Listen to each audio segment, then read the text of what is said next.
Good afternoon, students. I hope you all are fine. Dear students, from class 10th English textbook, we have selected a poem, Speak Up. We have came to know about its textual questions and we have discussed its 5 questions. And today we will discuss is question number 6. तो question number 6 जो इसका है, what are the metaphors used in this poem. तो dear students, हम देखेंगे कि ये जो पोएम है फैज़ अहमद फैज़ की, ये जो मतलब जुल्म हो रहा है किस पे, ब्रिटिश वाले कर रहे हैं किस पे, इस शायर के जो कंट्री में हैं इन पे। तो ये इनके खिलाफ आवाज़ उठाने के लिए शायर इनको हिम्मत देता है कि आप स्ट्रगल करें, आपको लिप्स हैं, आपको एक सोल है, बॉडी है, सब कुछ है बोलने के लिए, तो आप इनके खिलाफ स्ट्रगल करें। तो इसी पोएम में हमें पूछ रहा है कि कौन से मेटाफर्स पोएम में पोइट ने इस्तेमाल किए। तो हम इसका आंसर लिखेंगे, a metaphor is a word or phrase used in an imaginative way to describe something else. A metaphor is used to show how two different things have the same quality. It is used to make the description more powerful. In this poem, the poet has used the smithy, the oven, the flames, the padlocks, and the fetter as metaphors. They have been used to describe struggle,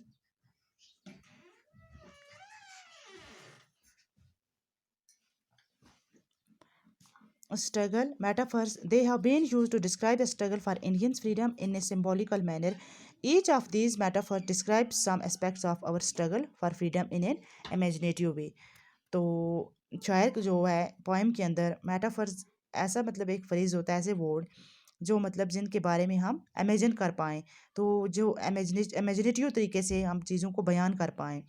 तो metaphor यहाँ पे ऐसी चीज़ों को show करता है जो दो मुख्तलिफ चीज़ों की क्वालिटी को ज़ाहिर करता है, सेम क्वालिटी। तो यहाँ पे जो इस्तेमाल हुआ है इस डिस्क्रिप्शन जो सिचुएशन है इसको मोर पावरफुल बनाने के लिए, तो शायर ने स्मिथी मतलब लोहार की जो दुकान है, ओवन है, फ्लेम्स हैं, शोले आग के, पैडलॉक्स, एक किस्म का ताला है, और फैटर जंजीर्स वगैरह हैं, एज ए मेटाफर इनको इस्तेमाल किया है।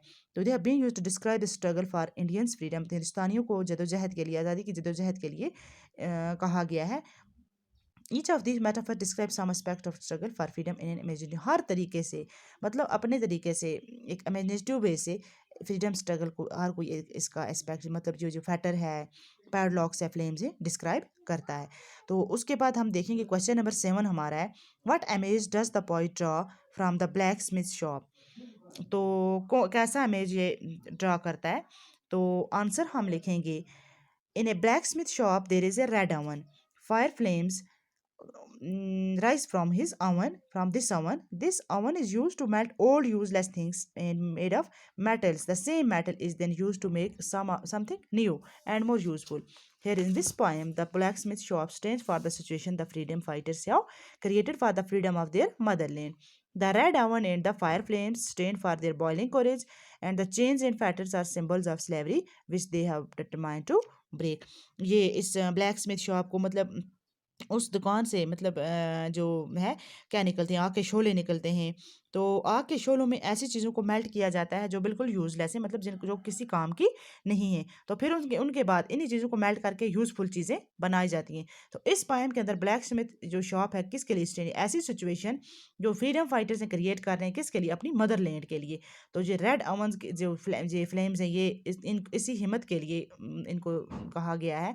तो जो चेन्स और फैटर्स मतलब जंजीर वगैरह हैं, ये सिंबल ऑफ स्लेवरी, गुलामी की हालत को जाहिर करते हैं, which they have determined to break, जिनको कहा गया है कैसे तोड़ा जाए। I hope you have got it. Thanks.